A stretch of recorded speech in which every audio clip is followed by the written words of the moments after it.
All right, shalom, shalom.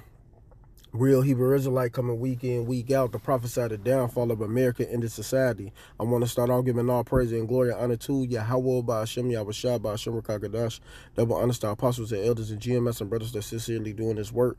And if you sisters that are listening and learning and being obedient to their husbands. This is the brother Madazawa Yunya, aka Mataz, and I'm coming back with another quick video. And basically in this video, it's going to show you how wicked these demonic females are, man. And you just gonna see what happened. Let me just go ahead and get the video, get it started right now. So when my father shot my mother in the head, he shot her in her ear, and the bullet was centimeters from her brain, so she didn't die. They was still together after that. Of course, I was too young to understand. I was grown, my dad started coming back around. Yeah, I was maybe around 20, 21. We sitting in the car, drinking, smoking. And he just felt the need to go ahead and start confessing. He tells me that I was in the military. I came home, went in the closet to get some clothing.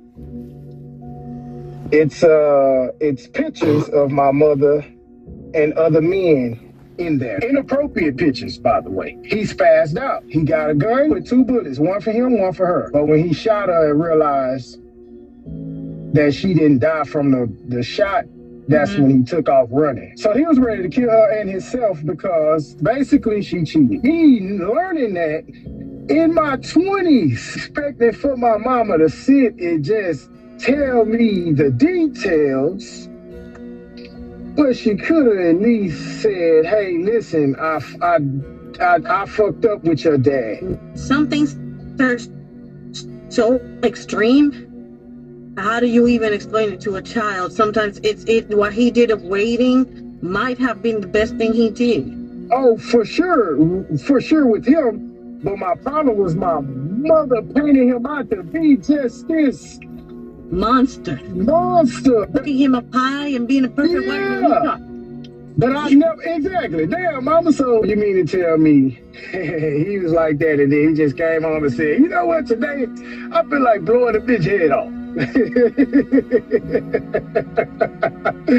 I was expecting her to, of course, spare me the details, right? Spare me the details, but give me a healthy way to look at this so I could grow up with a healthy perception. When my father shot. So yeah, man, his mother was freaking wicked, man. She was an adulteress. This is Proverbs 30 and 20. Such is the way of an adulterous woman. She eateth and wipeth her mouth and saith, I have done no wickedness. And of course, she wasn't going to take accountability for it. She was going to just blame the father, make him out to be this horrible person who just came home and I'm about to just blow this bitch head off. Like he said, like, no, that ain't what happened. He saw pictures of her with other men with rod probably in her mouth, nut all on her face. I'm just being, I gotta be graphical. I'm sorry, because the scriptures could get graphical too. All type of stuff. You never know what he saw, man, on them pictures and what she was doing with them different men, you know? So yeah, man, sometimes you gotta get real graphical when it comes to these things. It's a messed up situation, but this the point that she tried to make it seem like he was the enemy. He was wrong. She even tried to turn his own child against him. What did Isaiah 3 and 12? It says, as for my people, children are their oppressors and women rule over them. On my people, they which led thee caused thee to err and destroyed the way of thy path. So when he was young, this whole time, he thinking his father this bad person. But then when they got older, he kicking him with his father. And he decided to confess to his son and let him know what really happened, why he did what he did, why he got so angry, you know? And he still stayed with her, which was awful, you know? Shouldn't even stay with her. Should have left her alone. But she became an enemy of his. This is Micah 7 to 10. Then she that is my enemy shall see it, and shame shall cover her. which said unto me, where is the Lord thy God? My eyes shall behold her, now shall she be trodden down as the mare of the street. You know, these females are going to get a rude awakening by YAHAWASHI for this adulterous wickedness they be doing. And then try to cover it up and make it seem like the man is the problem when the whole time they was the problem. But they played the harlot, which I'm going to get right now. They play that, they love that harlot lifestyle, and they love walking down that path. This is Ecclesiasticus 23 and 22. Thus should it go also with the wife that leaveth her husband and bring in an heir by another. For first she hath disobeyed the law of the Most High, and secondly she hath trespassed against her own husband, and thirdly she hath played the whore and an adulteress, and brought children by another man. Exactly, man. This is what a lot of these females be doing. They be committing all this adultery.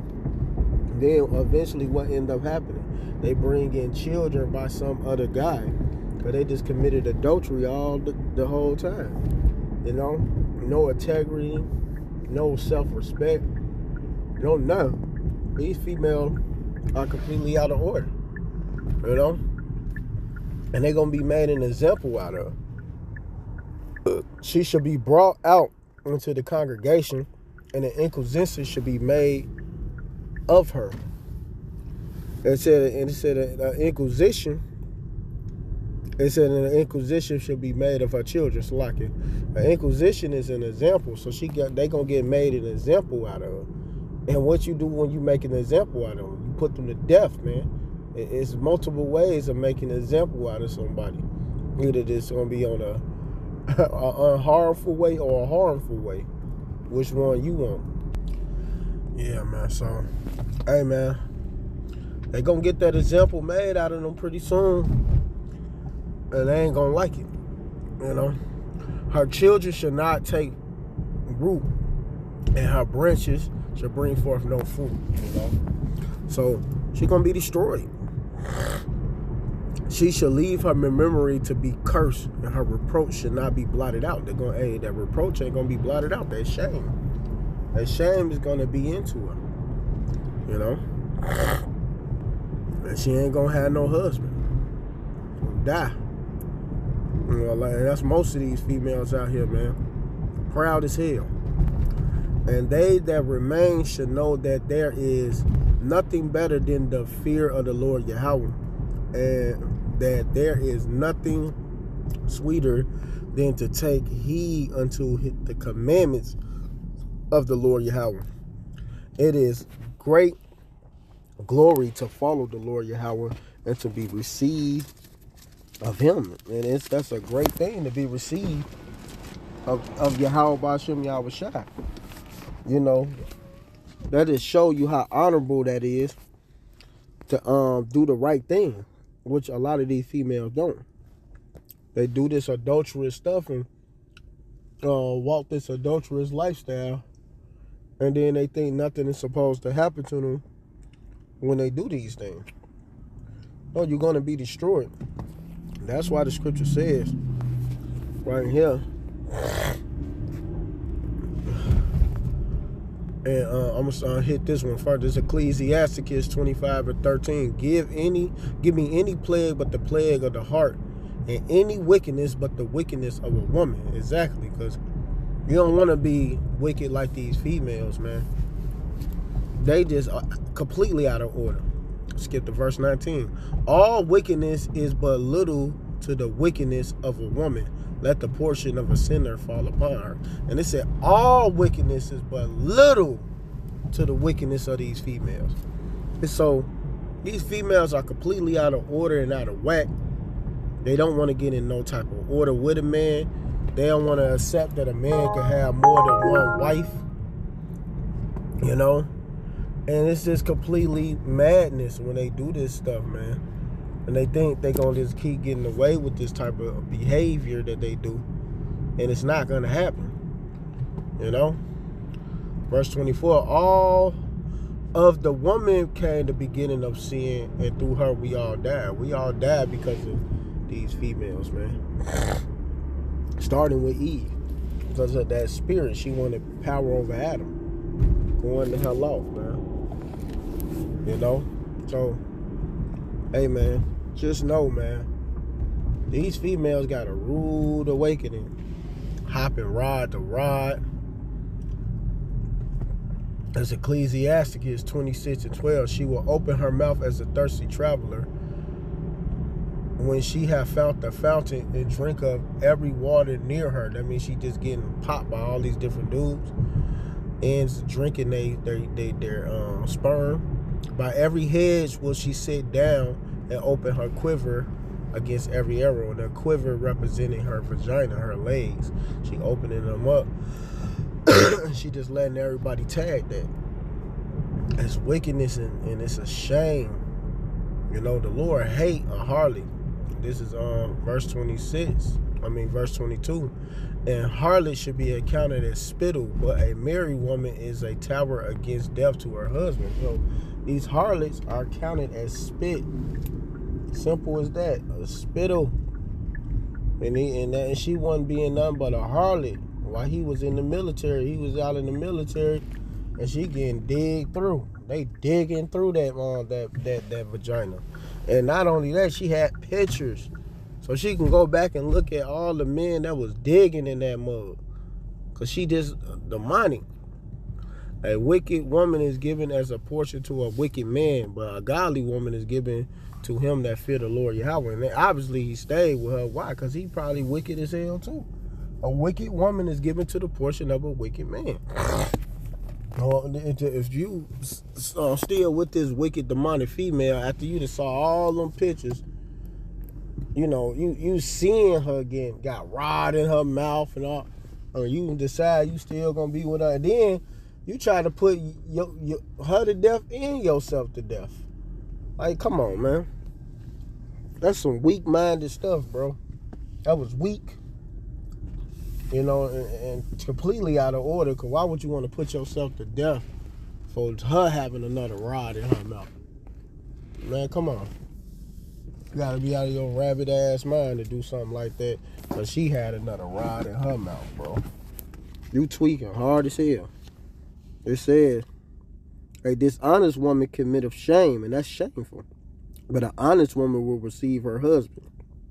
A shameless woman should be counted as a dog, a bitch, but she that is shamefaced will fear the Lord Yahweh. And obviously a lot of these females don't have the fear of YAHAWASHI. They do whatever they want. My body, my choice, my whatever. You know, that's what they say, right? Well, guess what? YAHAWASHI is going to destroy you, because that's his body. He let you just borrow this vehicle. And you better hope that you on his right-hand side when when he returns. You better hope you on his good side, because it ain't going to be a joke for a lot of y'all, and a lot of death is coming, and y'all going to suffer. Simple as that. So with that, I want to give all praise and glory and honor to Yahweh, Ba'ashem, Yahushai, Ba'ashem, Kakadash. Double honors to our apostles and elders and GMS and brothers that sincerely doing this work, and a few sisters that are listening and learning and being obedient to their husbands. Keep pushing and doing the work. Shalom, Barakathum, and a Bible ball.